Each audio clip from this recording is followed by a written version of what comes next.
Miércoles 29 de enero. Dios no se complace en afligir.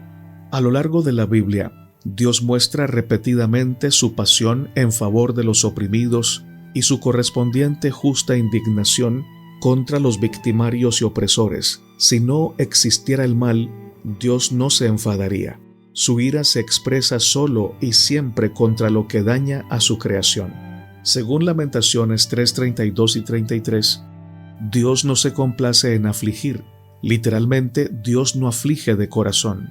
No quiere dañar a los malhechores, pero el amor exige justicia. Esta verdad es ejemplificada por el reiterado perdón concedido por Dios a su pueblo y por las repetidas oportunidades que le dio de arrepentirse y reconciliarse con él. Por medio de los profetas, Dios llamó una y otra vez a su pueblo, pero éste se negó a escuchar. Jeremías 35, 14 al 17, Salmo 81, 11 al 14. Lee Esdras 5:12 y compáralo con Jeremías 51, 24, 25 y 44. ¿Qué enseñan estos textos acerca del juicio divino que sobrevino a Jerusalén por medio de los babilonios? Ver también 2 de Crónicas 36, 16. Mas después que nuestros padres provocaron a ira al Dios de los cielos, Él los entregó en mano de Nabucodonosor, rey de Babilonia, caldeo, el cual destruyó esta casa y llevó cautivo al pueblo a Babilonia. Esdras 5:12. Y pagaré a Babilonia y a todos los moradores de Caldea todo el mal que ellos hicieron en Sión delante de vuestros ojos, dice Jehová.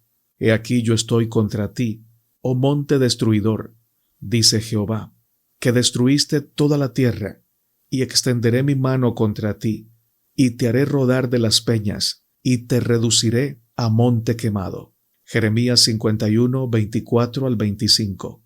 Y juzgaré a Bel en Babilonia, y sacaré de su boca lo que se ha tragado, y no vendrán más naciones a él, y el muro de Babilonia caerá. Jeremías 51, 44.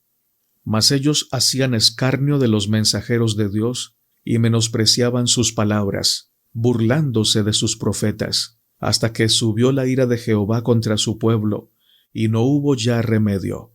2 de Crónicas 36, 16. Según Esdras 5, después de que el pueblo provocara persistente e impenitentemente la ira de Dios, el Señor acabó por retirarse y entregó al pueblo en manos de Nabucodonosor, rey de Babilonia.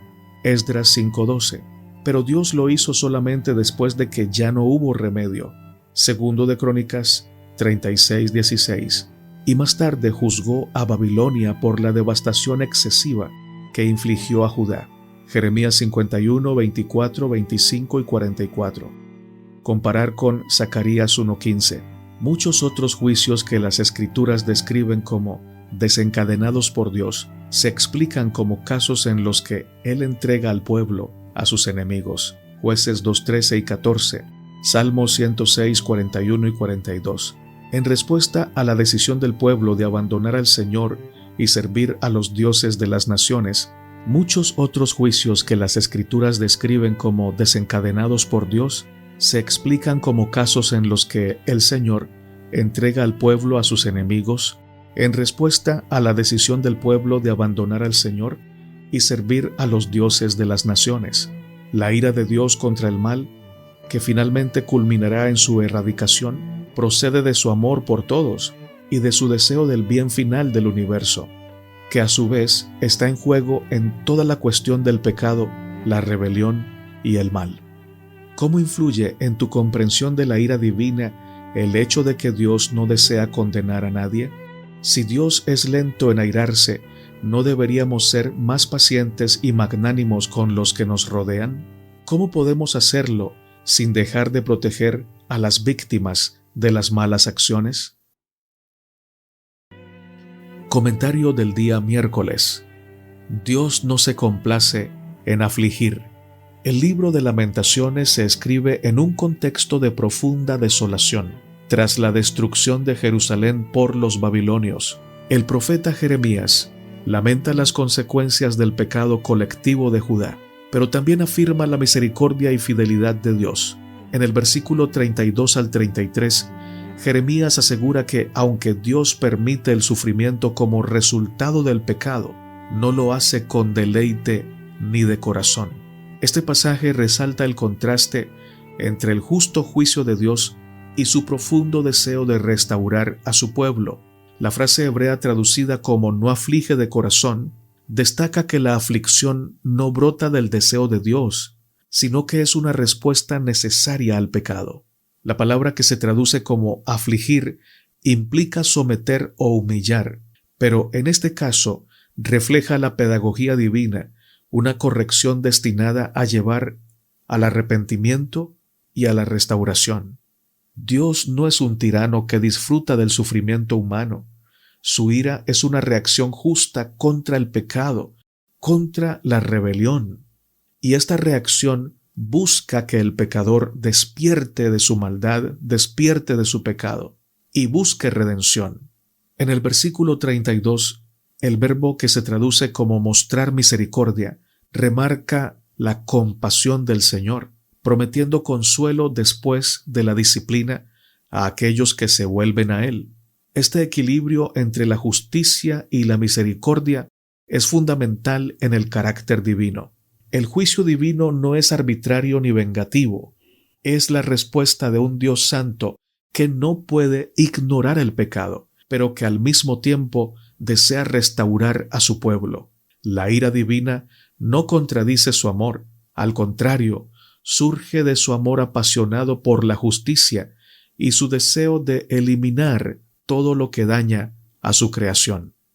Un padre y una madre amorosos reprenderán a su hijo cuando reiterativamente comete el pecado de robar al vecino. Si este padre y esta madre dicen yo lo amo tanto que le voy a decir hijo, aunque sigas robando, yo te voy a seguir amando, no te voy a reprender, entonces estos padres realmente estarían demostrando con sus actos que niegan lo que dicen sus palabras, porque el amor se preocupa, se indigna cuando ve que la persona amada está transitando una senda equivocada, que lo puede llevar a la cárcel o a la muerte. Dios es descrito como lento para la ira y grande en misericordia. Salmo 103:8, mostrando una paciencia infinita. Sin embargo, su paciencia no significa que no castigue el mal. Finalmente actúa para corregir y redimir o para ejecutar su juicio retributivo. Como lo demuestra la experiencia de Judá, Dios retrasa el juicio, da múltiples oportunidades para el arrepentimiento y solo actúa cuando ya no hubo remedio, cuando ya hizo todo y el pecador no se quiere sanar. Segundo de Crónicas 36:16. ¿Qué debemos hacer, querida familia? Número 1. Debemos reflexionar sobre la paciencia divina. La forma en que Dios maneja el pecado debe inspirarnos a ser pacientes con los demás. Si Dios es lento para la ira, ¿cómo podemos nosotros apresurarnos a condenar, a maltratar y a juzgar? Número 2. Equilibrio entre justicia y compasión. Aunque debemos denunciar el pecado y proteger a las víctimas, debemos hacerlo con espíritu manso, espíritu de restauración, reflejando la gracia divina, teniendo cuidado de nosotros, no sea que nosotros también caigamos. Número 3. Confianza en la restauración de Dios. Las pruebas pueden ser difíciles, pero saber que Dios no se deleita en nuestro sufrimiento nos ayuda a confiar en su propósito redentor. La aflicción permitida por Dios no es un acto caprichoso, sino una expresión de su amor que busca corregir, redimir y restaurar a los que se vuelven a Él. Aunque el juicio divino es real, su propósito último es traer a su pueblo de regreso a Él. Al comprender esto, podemos aceptar la disciplina de Dios con humildad y esperanza, sabiendo que, aunque cause dolor, mostrará compasión. Lamentaciones 3:32. Que esta lección nos inspire a ser compasivos con los demás, reflejando el equilibrio perfecto entre justicia y misericordia que vemos en nuestro Padre Celestial. Jehová dio, y Jehová quitó, sea el nombre de Jehová bendito. Job 1:21. Sea este el lenguaje de su corazón. La nube de misericordia se cierne sobre su cabeza aún en la hora más oscura. Los beneficios de Dios para nosotros son tan numerosos como las gotas de lluvia que caen de las nubes a la tierra reseca para regarla y refrescarla. La misericordia de Dios está sobre usted.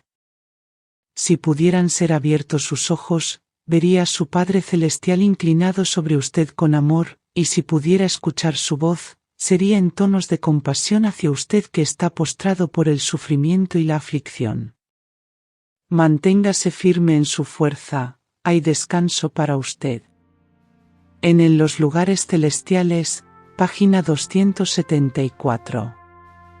Dentro de pocos y cortos años el rey de Babilonia iba a ser usado como instrumento de la ira de Dios sobre el impenitente Judá. Una y otra vez Jerusalén iba a quedar rodeada y en ella entrarían los ejércitos sitiadores de Nabucodonosor. Una compañía tras otra, compuestas al principio de poca gente, pero más tarde de millares y decenas de millares de cautivos, iban a ser llevadas a la tierra de Saíner, para morar allí en destierro forzoso. Joaquín y Sedequías, esos tres reyes judíos iban a ser por turno vasallos del gobernante babilónico, y cada uno a su vez se iba a rebelar.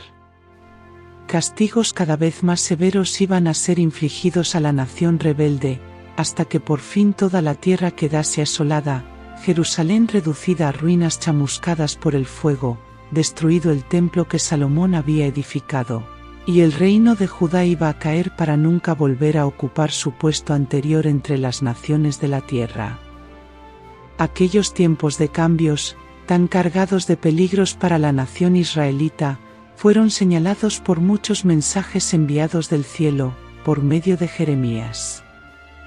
Así fue como el Señor dio a los hijos de Judá amplia oportunidad de librarse de las alianzas con que se habían enredado con Egipto, y de evitar la controversia con los gobernantes de Babilonia. A medida que se acercaba el peligro amenazador, enseñó al pueblo por medio de una serie de parábolas en actos, con la esperanza de despertarlos, hacerles sentir su obligación hacia Dios y alentarlos a sostener relaciones amistosas con el gobierno babilónico. Profetas y Reyes, página 311 y 312.